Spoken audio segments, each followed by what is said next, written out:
Welcome to Dear Watchers, an omniversal comic book podcast where we do a deep dive into the multiverse.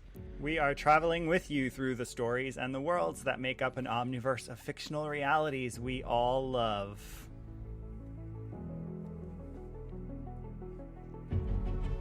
And your watchers on this journey are me, Guido. Thank you, you scum-sucking maggot. I'm joining you from this cesspool that is the United States of America, and this is Rob. Okay.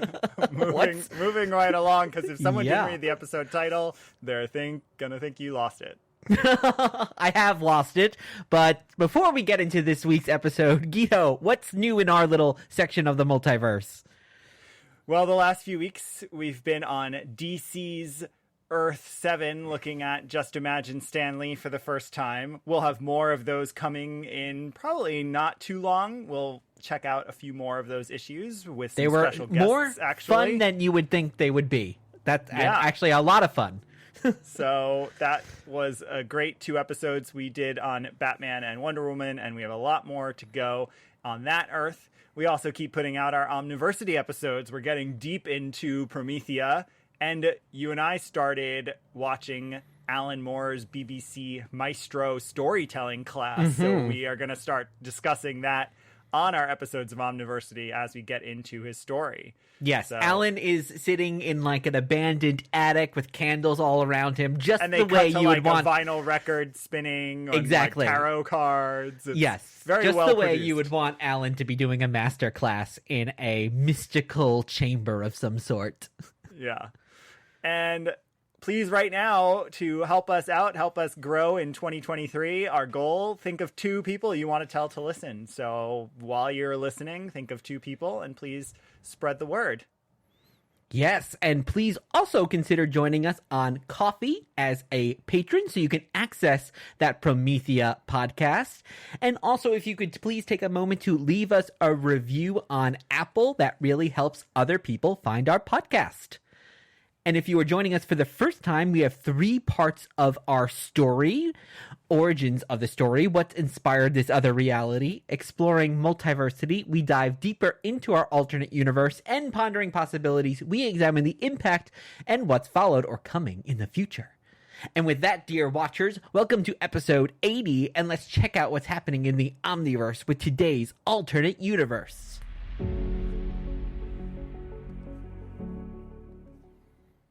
And we've just stumbled out of the grindhouses of 42nd Street and wandered over to the dangerous shadows of Central Park to ask the question, what if the Punisher's family had not been killed in Central Park? And this is Marvel's Earth 90200. This Earth has been visited only once, and we'll give you a summary of what happens on that Earth when we get to that issue in our segment. Yes, and Frank Castle, the Punisher, is a character we've never covered before on Dear Watchers, so we're going to give you a little bit of a backstory into this character. He was introduced as an antagonist of Spider-Man, as an assistant to the Jackal, portrayed as a bloodthirsty vigilante with no qualms about killing anyone. J. Jonah Jameson describes him as the most newsworthy thing to happen to New York since Boss Tweed. I don't know what happened about Spider-Man there, but anyway. So after pairing with Spider-Man, Captain America, and lots of other characters, the Punisher is given his own miniseries in 1986, followed by a full series in 1987. His character did decline in popularity, and all of his series were canceled in 1995. Since then, he's been revived by many big writers, Garth Ennis, Matt Fraction, Matt Rosenberg, and at various times, Frank has been either insane, a Frankenstein monster / zombie. He has been given access to all the powers of heaven. He was War Machine for a while, and lots of other crazy stuff. So they really had no idea what to do with this character. And yes, and we'll see why. Yes, and perhaps because he's a lot cheaper to do on screen than, say, Spider-Man or Thor, he's been portrayed on film and TV lots more than other characters. You might have seen Dolph Lundgren, Thomas Jane, or Ray Stevenson play him, and of course now in kind of MCU or MCU adjacent, he's portrayed by Jon Bernthal. Yeah, I don't know if I'd call that MCU, but I guess we'll find out in the coming years. Exactly. There's constantly rumors that he's coming back, Bernthal. So Franco Castiglione as we learned, aka the Punisher, was created by Jerry Conway, John Romita Sr., and Ross Andrew for Amazing Spider-Man 129 in 1974, written by Conway, drawn by Andrew, but Romita Sr. drew the cover and possibly did some design work. The Punisher was conceived by Conway, who had read The Executioner, a book series that actually came out the same year as Death Wish. So all of those things were converging in popular culture. And in the Executioner book, it's a Vietnam veteran who becomes a serial killer of criminals after a mafia-related death of his family. So clear inspiration there. And of course, one of the most distinctive parts of the Punisher, which I'm sure we'll get into, is his costume. Conway talked about doing a little bit of a sketch-up with the skull on his lapel, and then, of course, that got developed by Romita Sr. into the full-blown huge skull over his chest. And that plays an interesting role in our What If, so we'll definitely be talking about that. And Stan, in one interview in 2011, did say that he did the name The Punisher because he was originally going to be the Assassin, and Stan did not think the Assassin would be a reasonable name for a comic book character at the time, so he became Punisher. And Stan said he had an earlier character called the Punisher, so that was one of Galactus's robots. So that's where he said he took the name from. So Stan, of course, finding his way to have some input, whether he really did or not, into this character. Yeah. So a lot more we'll talk about, I think, with Franco Castiglione's direction. I think if we called him that, he'd lose some of his mysticism, by the way. Like, Frank Castle is such a hard name. It's like, no, let's call him Franco Castiglione. That'll soften him up a bit. So, yeah, that's our background for him before we dive deeper. Yes, and so this is our first time covering this character on the podcast. But Guido, what is your background with Frank Castle, a.k.a. the Punisher? No, a.k.a. Franco Castiglione, please. As a primarily Marvel reader over many years, I've always known him very well. He shows up in many major events, not most, definitely not all. I never read his title. I never read his introduction into the universe until Matthew Rosenberg, and that was 3-4 years ago now. I was hearing really good stuff about that run. I like the artist Simon Kaczynski, and I heard good stuff about Rosenberg's run. So I read it. It was fine. It was better than I thought it would be, but it's still very crime-oriented, of course, which is never my thing in a story. And then I got some of the Jason Aaron issues, which we'll talk a lot more about, but didn't stick with it, the ongoing. That's happening right now. So, seen the movies, seen the first series of the TV show. It's actually the only Marvel property that we never finished. We watched the first series, never watched the second series. Gosh, I forgot there was even a second series of that, actually, until you just said it. I always think about it because I'm like, wow, it really is unique in that we skipped it. But yeah, that's it. So I know more than I think the people who ride around with him on their bumper stickers, but I am not an expert and certainly not a fan. What was your background with Franco Castiglione? Yeah, like so many of the characters that we talk about on this podcast, like Thor, I knew his backstory even without ever having read him. I know that his family was killed because of some mob thing, and that he was a Marine, and that then he took up being this Avenger. We'll find out more about that in a moment. Exactly. So I knew all that, but I had never read him. I don't think, being that my main introduction to so many of these characters were the animated series growing up, I think he probably popped up on the Spider-Man animated series, I'd have to guess, but I'm sure in a very different toned down. He has a single scene cameo in the X-Men animated series. Yes, I remember that. Yeah, but he definitely doesn't speak. He's just shown. Yeah, and you have to tone down, of course, this character for a Saturday morning cartoon. So, and I never read his comics. I never saw the Dolph Lundgren movie, which I'm guessing is very loosely based. It definitely seems like it would have been a movie that was playing on WPIX in New York when I was growing up, but I never watched it. I probably have seen the Thomas Jane, John Travolta movie, but I don't really remember it. The one Punisher Warzone with Ray Stevenson as the Punisher is really fun. I actually, reading these we made watched me that really... a few years ago. Yeah, it made me really want to go back and rewatch it. Directed by a woman. Dominic West is Jigsaw, and he's completely insane. I'd really want to go back and watch those. And yeah, the John Bernthal series was fine. It definitely is not top of my Marvel watching. And that's pretty much my background with this character. And like you said, driving around, especially in upstate New York, you see the dreaded logo bumper sticker, often in red, white, and blue, or something like that or black and blue, or black and blue on a lot of cars. And I know Jerry Conway, the creator, has a lot to have said about that, which I'm sure we'll touch on also. Yeah, so let's dive into his origin. Yes, let's go fly a kite in Central Park. Watch out! There might be mafia behind that bush. It's origins of the story. Right now on this very show, you're going to get the answer to all your questions. Our amazing story begins a few years ago. And we are not discussing his first ever appearance because there's not really an origin story in that, but we are going to be discussing Marvel Preview Volume 1, Issue number 2 from August 1975, and that is called Death Sentence.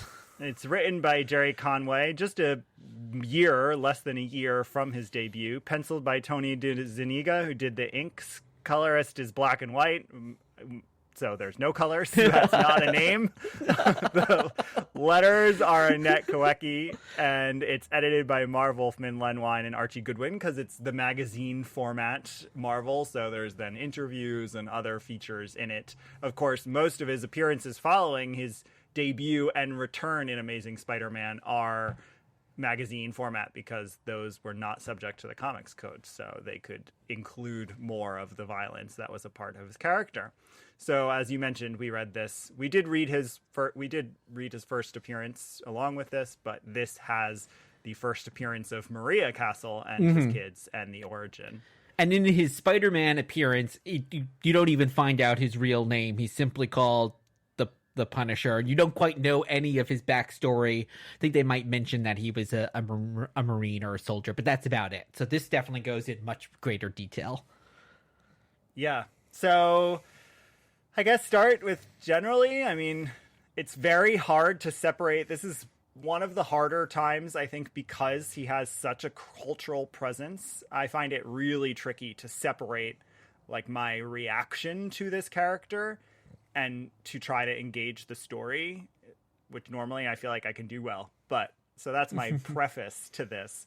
So it's hard to start with like, well, what'd you think? But let's start with, well, what'd you think? What did you think? Well, you're probably going to disagree with me on this one, but I actually really enjoyed this a lot. I love 70s thrillers in the vein of kind of All the President's Men and crime exploitation. Is that a genre? If not, I think we should call it. I think we just coined it, and I think this is it. And I knew you'd like it because it's crime exploitation. All those Sidney in New York movies, too. Dog Day Afternoon, Serpico, Prince of the City, all those kind of things. So it definitely has that feel a lot here, and it is kind of a weird whodunit, but then mixed with a little James Bond kind of in the climax. And yeah, he's just one of those kind of figures where you don't know much. I mean, he's stoic throughout, so he's not the quippy kind of figure of a Spider-Man. He does have. Wait, there's a moment. I'm gonna see if I can find real quick. There's a moment. Where they say he's like talking, all grungy to the guy, of course, and he's like, and just because I'm your friend, I'll even add a tip. And the guy says, yeah, what kind of tip? And he says, stop smoking. Yes. So there is a little bit of humor in his appearances here. But zooming out, it was interesting to read these two issues together. I'm really intrigued by his origin in terms of the writing and Jerry Conway and stuff, because knowing nothing about him in Spider-Man, but knowing that he was inspired by Death Wish and the executioner of this book, and with basically his origin story in the Amazing Spider-Man, he is a lot more comic booky. Yes. I still don't like him, but it's interesting because he's going after Spider-Man because at this point people think Spider-Man has killed Norman Osborn.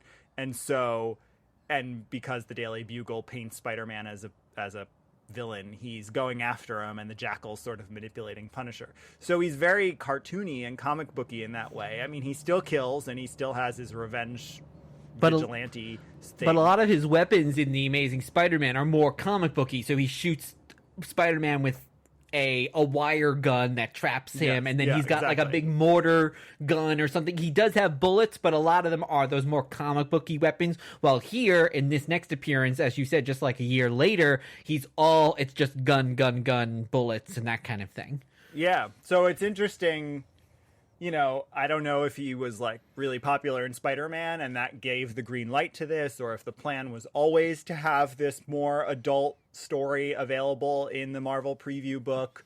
I really don't know, but it's interesting to me because they are very different and yet so closely together and by the same writer. So I'm just intrigued by that aspect of it. But yes, I did not like it. I didn't hate it as much as I thought I would, including the Marvel preview stuff, in part because it is black and white, and I think it helps it feel like it does. Gives it like a noir. I'm reading something of that time, and it's got a sketchiness to it. It almost feels like it's someone's, maybe because there's no coloring and even the inking. I don't know how much inking it is. It almost feels like you're looking at someone's sketchbook rather than the final product. There's a rough-hewn quality to it that I think helps elevate it in this case. Well, in the shadows, it creates a lot of cool shadow, and it does look really great, especially on like the yellowed page, which these were newsprint page magazines, so the pages are yellowed, and that gives it a really cool effect.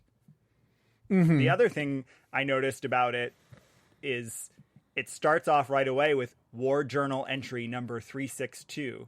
So again, like right away, Jerry Conway has this sense of this way you can tell stories with this character, because of course War Journal becomes a huge part of him. I guess that's a war thing that I'm just not familiar with, but he has a whole title in the 90s during his boom, Punisher War Journal, where each one is like a story pulled from his war journal. So yeah, it's interesting to me how many developed aspects of him there are here. I was wondering do you think that Alan Moore was in a way parodying or satirizing or maybe just paying homage to the Punisher with Rorschach and the journals, and both of the characters are very serious and kind of speak in this very 70s, like you're a maggot and you're scum and all those kind of things? I think it's a type. I don't know where the direct influence was, because of course Rorschach is based on the Question, so I don't know if there are other Question books. But the Question didn't have that personality. Style. He would He might have. I mean, especially there's some big 80s runs of him where he's much more crime alley oriented. So yeah, I can't say for sure. But this was definitely part of a type that was being pastiched in there. Yeah. Yeah, I will almost wonder, it's hard, it's also thinking of then Rorschach and then reading this. There's times like the cigarettes line, which I think is supposed to be a funny line, but there's a few other times too where, for me, it was a little hard to tell, does Jerry Conway mean this seriously, or is there a little bit of a tongue-in-cheek moment here? And the one moment, I mean, like, it's an awful moment, but I laughed out loud, is like there's this woman who's yelling at him because she thinks that the Punisher killed her husband, and she's just screaming at him like murderer, and then he just slaps her, which is like not obviously, I mean, with her hitting this woman, but at the same time it seems so incongruous to kind of what's happening. I was almost wondering, wait, is this supposed to be like a commentary on this character? And well, I do. I think it had to be. I mean, especially, you know, if it was another writer, I'd question if it was the writer's own misogyny, and perhaps Jerry Conway has some misogyny, but he did create Miss Marvel and write her for many years. And I tend to like Jerry Conway's politics quite a bit. So my sense is it was about the character. He's really positioning the character as a jerk. Like, he really has this saying, great... don't like this character. We can tell good stories with him, but don't like him. He has this great moment where he ends up at the Big Bad's house, and the Big Bad's house is basically James Mason's mansion from North by Northwest, and the villain is basically James Mason, right? He's this industrialist, and in fact, there are all these industrialists trying to overthrow the government, so there's actually this kind of anti-capitalist commentary that's kind of subtle and running through underneath it. But he sees Frank sees this big mansion here, and he says he spent a good portion of the money on his mansion overlooking Chicago, one of those glass and steel monstrosities people build today instead of houses. So he's even commenting on this guy's architecture, which is just also one of those things where it does seem like it's almost satire, like Frank just wants someone's like a white picket fence house, and that's what he wants. And he has lots of commentary on Chicago in here. I don't know well enough to know. Like, he talks about how Chicago feels like the frontier. New York is this way, and LA is this way, but Chicago feels like the frontier. So, I don't know. Now, in terms of the origin, just to get into that real quick before we move on, because that's what is altered in the What If. It's a dreadedly dark origin. Yes, it is. I mean, it is. There is no question about it. It is this happy family. Now, in this telling, I'm sure it's been altered as they deepen this, but in this telling, it's the day he gets back, right? It's the first day he slept not in a sleeping bag. So he is literally just returned and is with his wife and 2 children in the park when they watch this, or they see this execution in progress, and the criminals then fire upon them, and his wife and 2 children are killed. Yeah. And I couldn't help but think about Bruce Wayne's origin story, where there's sometimes an element of, oh, the Waynes should have just given Joe Chill the money, or Joe Chill's gun goes off accidentally and it's kind of all shown in shadow and the pearls are falling on the ground. Here it's just like they're just killing the children.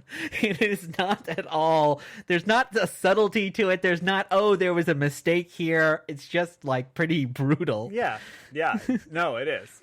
Yeah, they don't give them the chance to walk away. Nothing. I mean, they literally just shoot them. So it is horrendous. It is, definitely a refrigerated woman, though we don't even know her. I don't even know if we know her name at this point, though we later learn it's Maria. So, yeah, really dark, intense, but well-known origin. So I'm ready to find out what happens if we change it.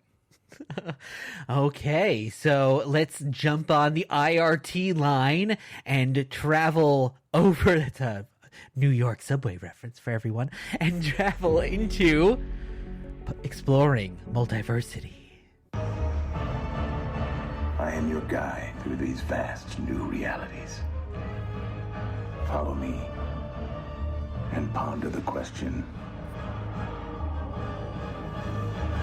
what if? And today we are discussing What If Volume 2, Issue number 10 from February 1990. This is written by Doug Murray, penciled by Rick Levins, inked by Bob McLeod, colored by Tom Vincent, lettered by Phil Felix, edited by Craig Anderson. So this is early on in the second volume of What If, though incorrectly listed as Volume 1 online because they used an ellipses and the first volume didn't, but Volume 2.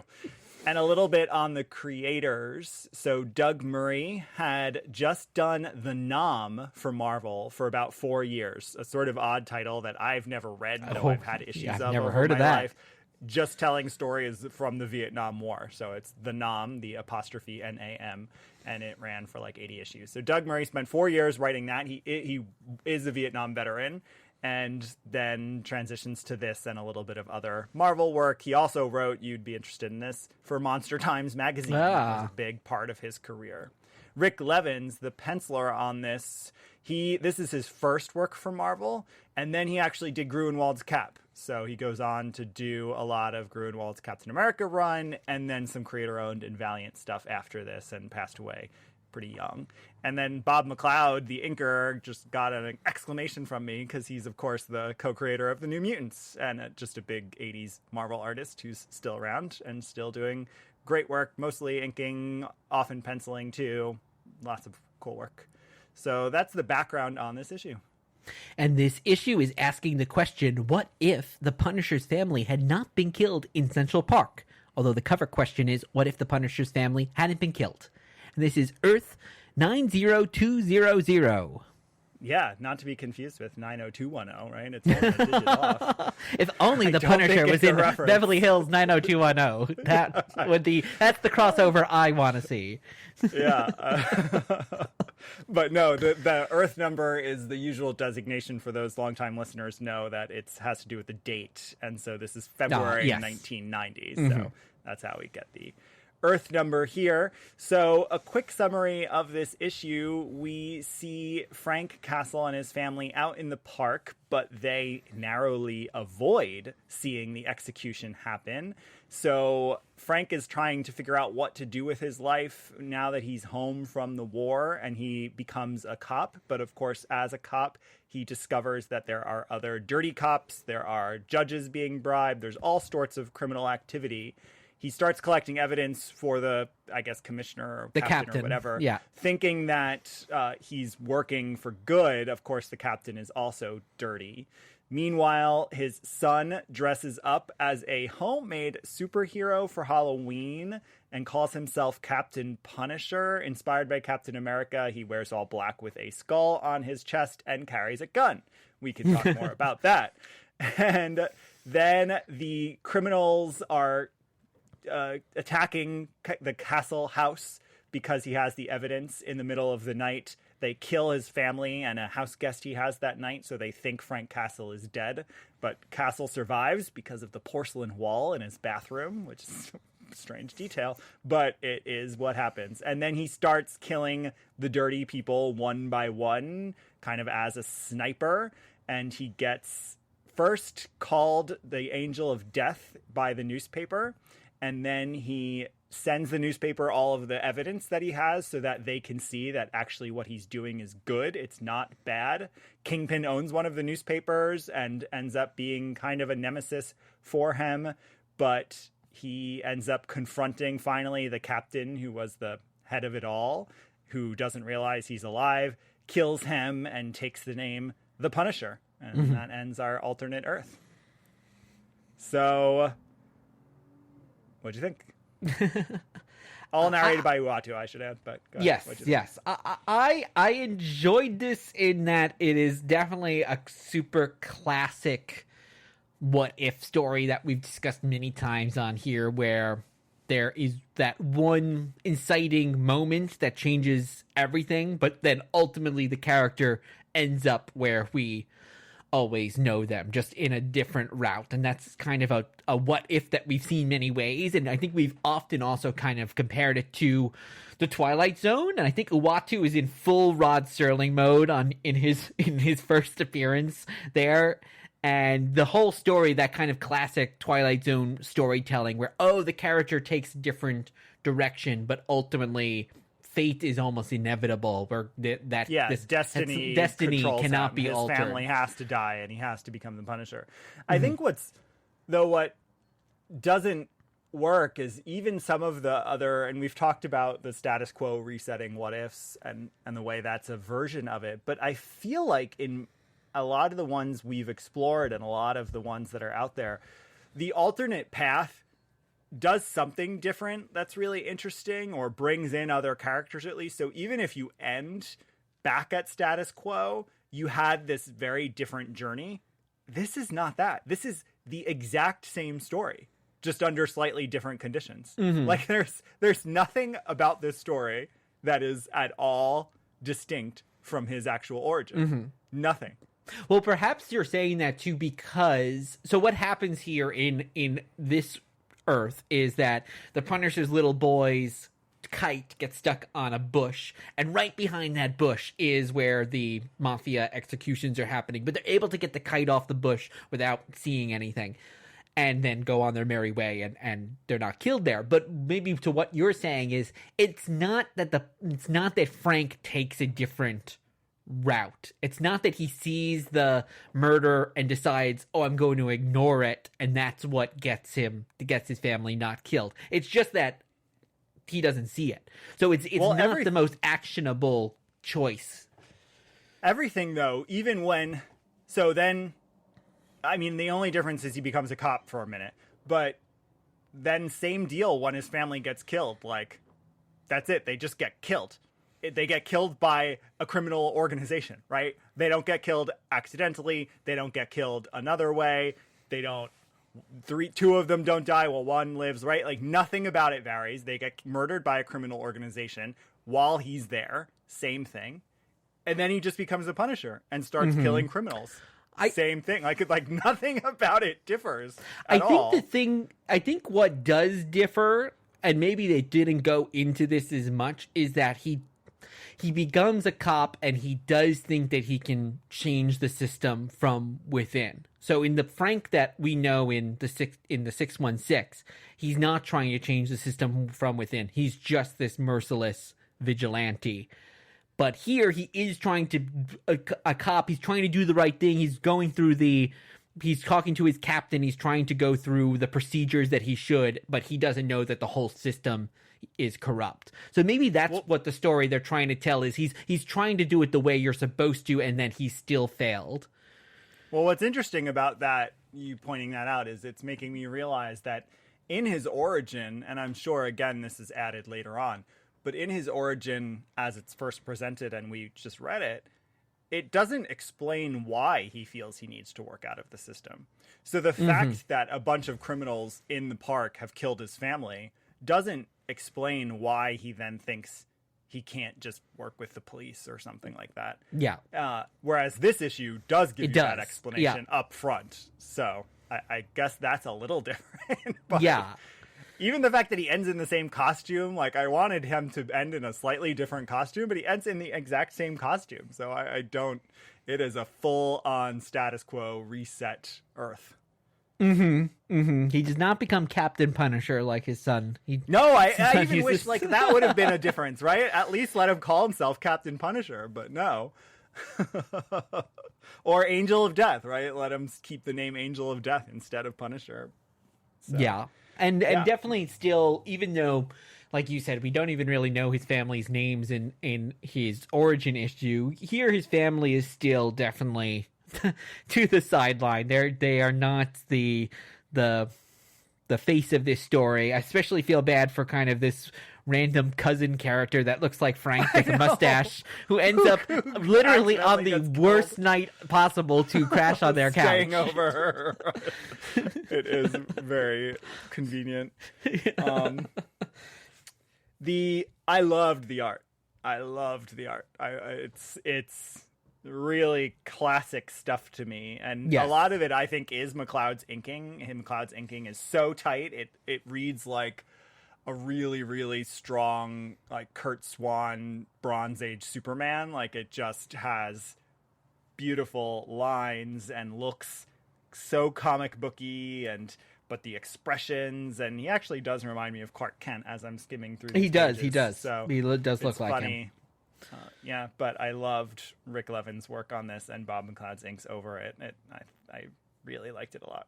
And and just real quick, just what it's 1990. It's many years since 1975. But I know you said previously he was a magazine character a long time because they couldn't show the violence. I mean, then he got his own series in the late 80s. But here, especially when he starts killing people, it's violent. And his family, when they get gunned down, again, it's pretty brutal. So what had everything with the code, I guess, just lessened by this point that you could show this? Yeah, the code was sort of starting to become more neutered at this point. They're still putting the seal on, but it's loosening. I mean, obviously culture and society standards around violence in particular have loosened a great deal.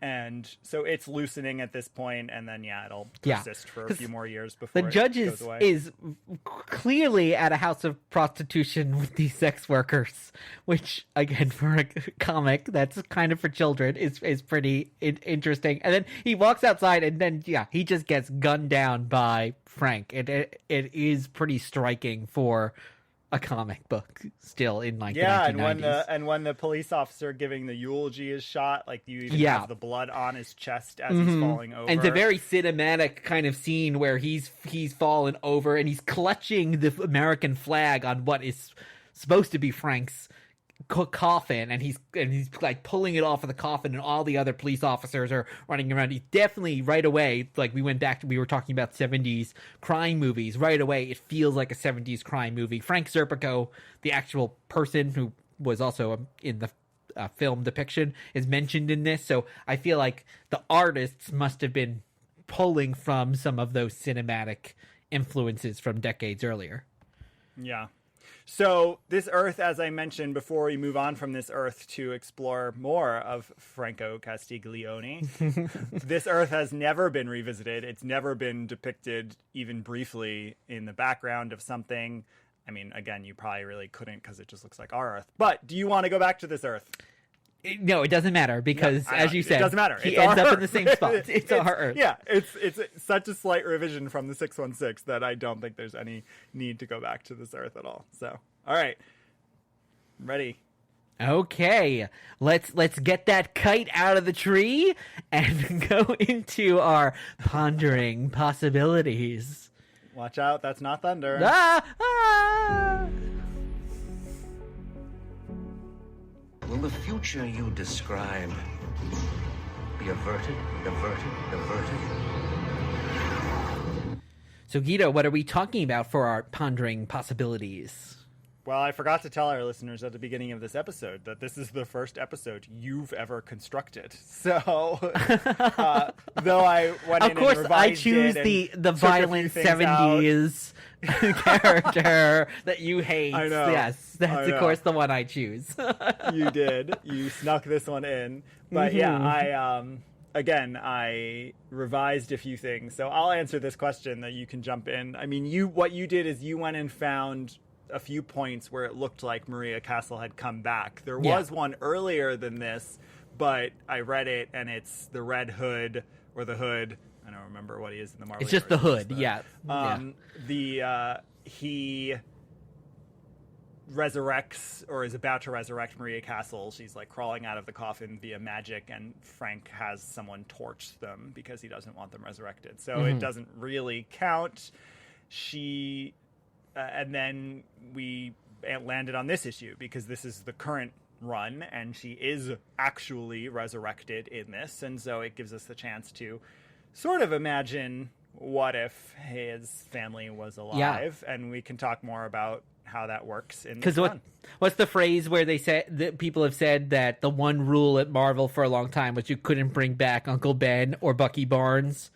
And then, of course, they brought back Bucky Barnes and probably Uncle Ben at some time. But I feel like you could bring... Uncle Ben has never. Oh, okay, he's never come back. But I feel like you could add in Maria Castle into that because she's so... Her death is the whole reason, the woman in the refrigerator moment of why Frank becomes who he is.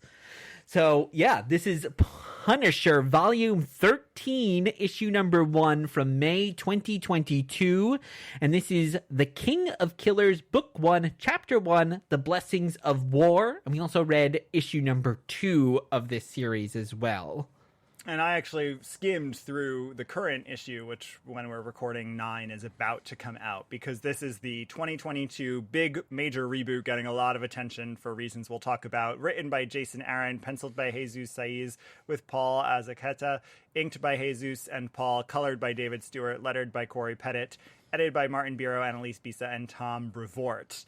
And again, we read it because Maria Castle is back in this run, and this is, of course, the run now that has done away with his previous logo. He has a new emblem because he's an agent of the Hand. So in this issue, which I guess we already spoiled it, but it is 8 months old, so that's fine. He is an agent of the Hand, and through flashbacks, we learn that the Hand has approached him and manipulated him to become their fist because he is... It's a pretty cool construction, I think.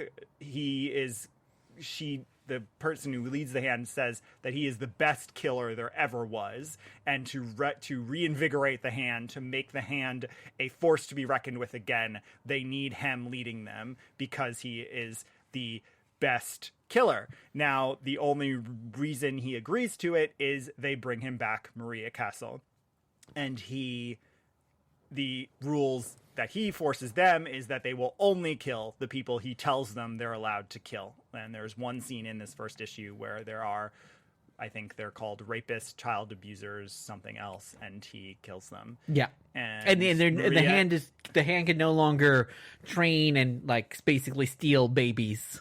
Yes, correct. He tells them they can't do that.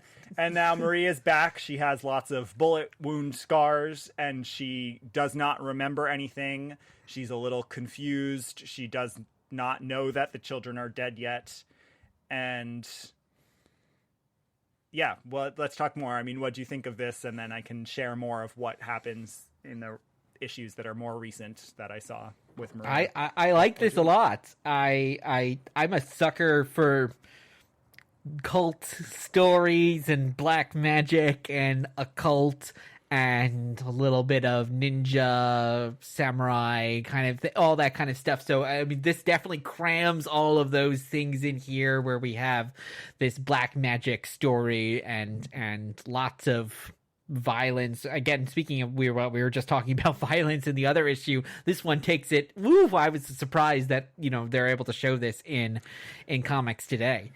I almost feel like, on that note, Aaron was trying to make sure that it wasn't accused of going soft, which I'm okay with. I didn't mind it either, especially because what he does a really good job is, like, he's fighting the Hand at one point. You see him, that's when he's still using guns, so it's a flashback, so you get to see him use guns. He's killing all of the Hand, so who cares? They're like, whatever, mystical things, no one cares that much.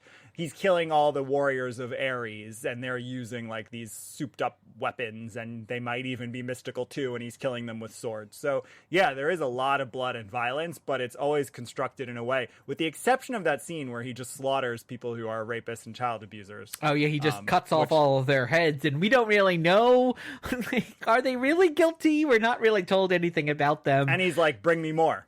Yes. So that's weird. But yeah, part of me felt like Aaron was trying to make sure that it felt like a hardcore Punisher story. Yeah. Because he was doing a lot of reconstructing of the Punisher for probably a lot of political reasons. And yeah, this one servant of Ares here gets throwing stars in each of his eyeballs, and then Frank has like the other throwing stars like a brass knuckle that he's punching him with. So it's pretty gruesome. It is. What did you think of this new revamp of this character? And then we should also talk about some of the things that are different with this Frank as well. Yeah, I mean, before we get into the larger part of that, the story-wise, it pulled me in. I liked it. I don't always love that level of violence, but it's an interesting story to tell, especially with his relationship to the Hand now and this question of Maria. So what happens in a few issues, and I guess this is a little more spoilery because we're getting closer to current, but again, nothing major from the last few months of Punisher comics. At one point, he tries to leave the Hand Citadel with her, but she ends up dying again. And the mistress of the Hand, whatever her name is, she says, like, you can't leave. She'll die if you leave. So you have to stay here. So that keeps him trapped. We also find out that he has her trying to recreate his children. And she talks about it's harder with children when they've been dead so long and they keep coming back like a little mutated. And he actually has to kill like those mutates. So there's some interesting stuff with the origin and what's going to happen. Maria keeps asking, when are the children coming home? And so through to the current issue, she doesn't know. So far that I read, she doesn't know that she was murdered, and she doesn't know that the children are dead. So it's an interesting story to be telling. It being named Book 1, it's clear Aaron, usually with most of his writing, he has this huge arc at play, so it could take years, but he's building something, and he knows where he's going. And her depiction, Maria, is very striking because she's not a zombie or anything like that, but she has all these bullet holes, and the first time we see her at the end of issue 1 and then at the beginning of issue 2, she's in bed with Frank. He's got these scars that of course have come from his own battles, so there's this nice contrast or companions between his scars from battle, her scars from being killed, and that she does have all these bullet holes over her that have kind of healed over. So it's very interesting, because first when I heard she came back, I figured she just came back as, just as he remembered her. So it's such an interesting idea, and I think it actually improves it that she still has these elements of her death that are a part of her. Yeah, well, it's a mystical resurrection, so it's going to have like the monkey's paw qualities to it. It's not just a comic book resurrection. It's a mystical one. I also like, in terms of the series, this isn't so related to what we've been talking about, but I like the flashback shifts to his childhood. I like the art a lot in those, and it's fun. It happens in every single issue. There's some issues, actually, the majority of the pages are flashbacks that are telling stories of his first kill as a child, telling stories of the hand actually having approached him, but he never realized that when he was a child, looking at the influence of Captain America on him as a child, which is one connection to the What If, actually. Yes, totally. Yeah. I like also that it's giving it a sense of where the famous Skull moniker came from, where he's with the principal or the guidance counselor in the flashbacks, and he's got all these notebooks where he sketched, and a lot of them is him sketching the famous skull. So it makes sense. This is something that like a kid would sketch out on his notepads, and one has the name Darkshot. Maybe like that was like a superhero or vigilante he was creating, but naming it Darkshot. And then, the connection to Captain America, which we then see with Frank's own kid in the What If. It's just very interesting. And it also is interesting because it shows, it wasn't just Vietnam. It wasn't just the murder of his family by the mafia. There was something serial killer-esque that was building in Frank since he was a little kid. Yeah, and that's where the flashbacks are cool. They're adding more depth to him as a character. And with that logo, of course, we can get into that in a second, but it goes on in the other issues because we see flashbacks of his meeting Maria, and he's on the hockey team, and they're the Devils. And so there's this devil face on his shirt, and that actually becomes the inspiration for this revised logo. The reason he's revised it, even though it also fits into the hand and this sort of devil hand imagery, he's actually pulled that logo out of the meeting of Maria that he's remembering, and his being on the hockey team. And there's a cool page where they're all wearing the Devils on his shirt, and in his flashback he sees it, and he has the new logo on his shirt as the hockey player. So it's interesting that Aaron is doing that. Now, I was reading a lot of the background on this series, and there are really great quotes from Aaron and from someone I am not a fan of, but has some good quotes here, C.B. Cebulski, the editor-in-chief of Marvel. Because obviously the Punisher, as we've talked about, is the icon and the imagery have been co-opted by everything ranging from Blue Lives Matter police support through to gun control, anti-gun control, pro-gun people, through to actual Nazis, neo-Nazis, fascists, people who went into the Capitol on January 6th. So it's such a controversial image, and I think they knew rebooting him also in a society where guns are such a huge issue, and the promotion of gun use and gun violence is very concerning when you have such mass shootings. That was the intention here, you suspect, but Aaron actually says like Marvel did not give him a mandate to do away with the logo or anything like that. That he, when he was considering what to do, he thought about how so many groups, this is a quote, have tried to appropriate the Punisher symbol and write their own story of what that symbol means to match whatever their agenda, but they don't get to define the story of this character. It's the character Frank Castle I'm interested in. His story has always been a dark, twisted tragedy about a man consumed by war, for better or for worse, no matter what sort of shirt he wears. And that's exactly the kind of story that we're telling here. And so he apparently had this story developing for years. It was not necessarily the product of recent events. I don't know if that's true or press release stuff, but he does just say that it was not something that Marvel had required him to do in this. And he was just really interested that Frank is more than just a symbol. He's more than the weapon in his hand. The story is about who he is in a broader sense and how he fights this war. That's the history and mythology behind it. And then CB had said at the time this relaunch, the Punisher is not a hero or a role model, a fact that's reinforced in the pages of our books. For readers who unpack Frank's character, there's a deep and compelling story about how his demons drive him to do terrible things that heroes would never do. And when you think about his story in that context, it directly contradicts how the Punisher has been appropriated. So I appreciate that they speak with such clarity about the character, but and Jerry Conway, the co-creator, has also said similar things, right? Yeah, he's interesting. We even, if you remember in his campaign a year or two ago, where he took the logo and made Black Lives Matters merchandise, we have one of those shirts. They were very cool art pieces that he did to try to. This was before the new logo design had been revealed, so he was just trying to co-opt and take back that logo because the logo has been employed by so many hateful or violent groups and individuals.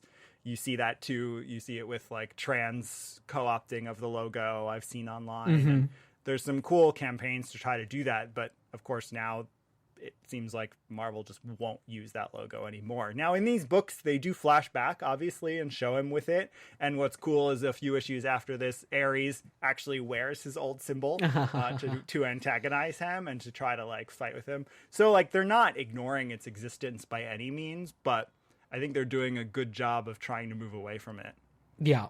Yeah. And the new logo is, you know, and it's not like they're changing it that much. It's still a skull. It's still creepy. Yeah. He's still, and to what we were saying earlier, he's still killing people very violently. So what is at the heart of the character has not changed whatsoever. Yeah, I think that's what's clear to me in this Aaron run and in all of the stories that we read today is what I don't like about the character is actually not what the big current issue with the character is. So I think you could choose either issue with the character being that his logo has been co-opted by hateful, violent people and that he employs guns all the time. My issue with him is that he kills people.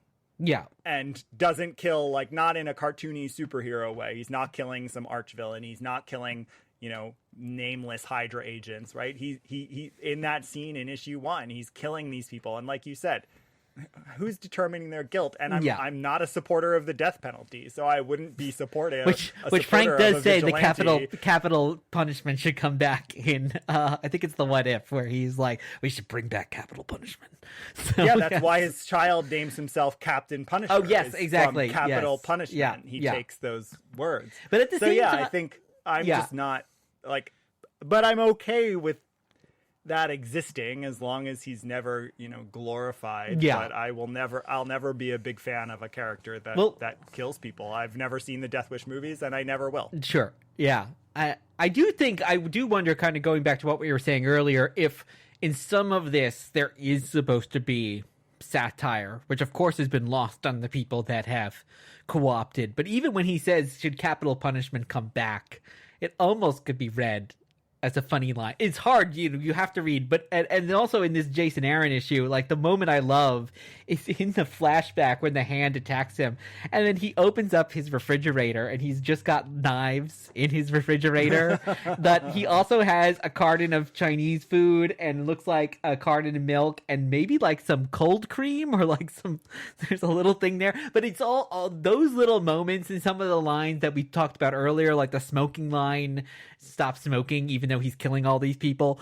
It's like I do think that there's some level of commentary of this black dark humor that's kind of underneath all of it that is telling you, yes, he's killing people, but you are supposed to not read this totally just on the level. There is something supposed to be on the surface that I think all of these writers, or at least the smart writers, are doing with this character.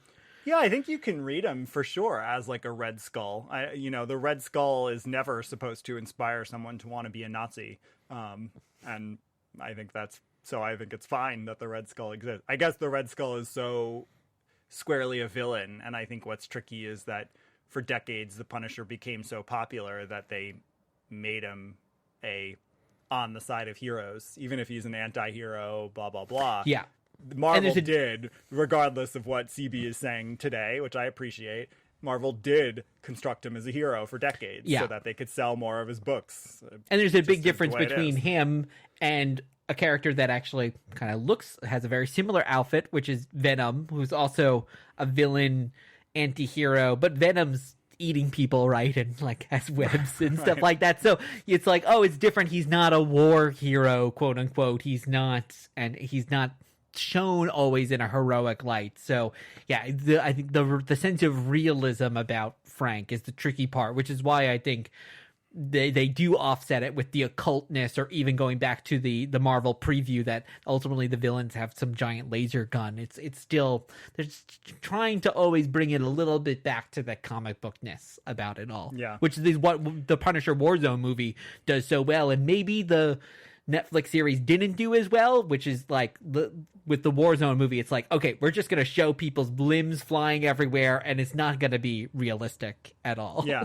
And I think, I was thinking about that too. Like, why am I okay with that movie, but less okay with the way the book was written, at least in the 90s. And some of it, I think, has to do with the quote we saw from Jerry Conway earlier when we were doing some research, where he had constructed this to be a one-off B-level character to introduce the Jackal through. And so I think the challenge becomes in the serialized storytelling of a character like this. A movie, fine, that's not serialized. But True. As soon as you try to write month after month a story that's moving this character along, it becomes really tricky, which is why, as you mentioned in your intro, I think they struggled with how to deal with this character. They made him Frankencastle. They had him have these powers, become that person, do this. Like, he's a hard character to deal with. And so I think that's part of the challenge, is the serialized thing. So before we leave and wrap up, is there anything you think the What If inspired about Aaron's run?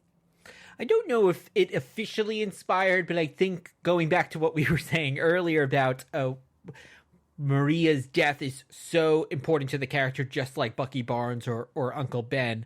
Maybe they did look back to the What If and go, oh, what makes this character stand out? And it's the death of his wife and his family. So I don't know if it directly inspired, but maybe it did. And certainly the Captain America stuff, which, I mean, they're both war heroes, so there's lots of other connections between them as well. That but aren't just the What If. Yeah. I agree with that. All right, well, that has been a wrap, or is a wrap. That's been our episode. Dear Watchers, thank you for listening. I have been Guido. And you dastardly punks, I have been Rob. The reading list for this episode is in the show notes. You can follow us on all social media at Dear Watchers. And please leave a review wherever you listen to podcasts, or I'll come and get ya. We'll be back soon with another trip through the multiverse. In the meantime, in the words of Uatu, keep pondering the possibilities.